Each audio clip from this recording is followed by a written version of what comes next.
So my name means one who is blessed. My dad is from West Africa. He's from Sierra Leone. He's the coolest dude ever. And so all of our names, my two brothers and I, are West African.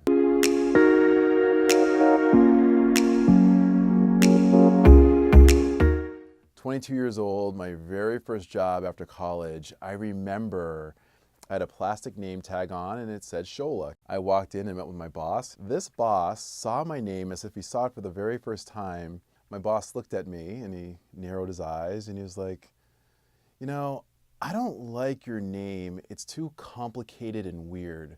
And he reached into his desk drawer and he pulled out a name tag that said Steve on it. I want you to take off that name tag and put this one on. And here's the thing, if you don't like that or you're not feeling where we're going with this, you don't have a job with us anymore.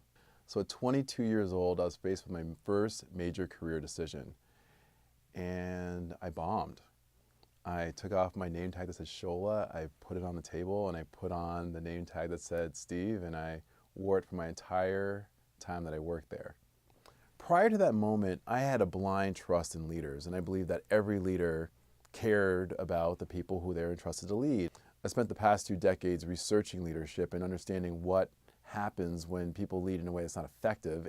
I work at UCLA Health. I'm the director of training and organizational development, and my nickname at the hospital, what people call me, they call me Brother Teresa, and I am a kindness extremist. There's a quote that drives me. In life, there are no neutral exchanges.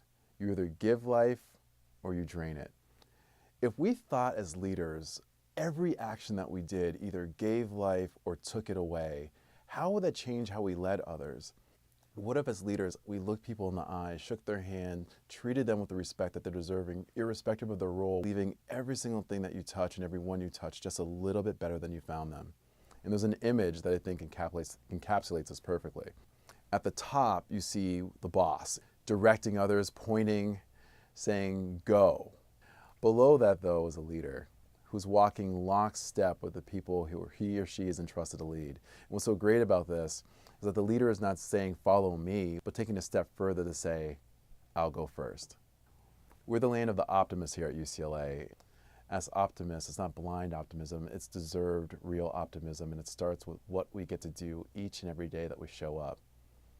And to be quite honest, if I can be real, I think the world needs some kindness more than ever.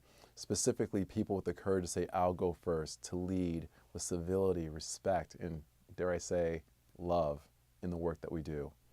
Thank you so much, and thank you for being the change that this world needs.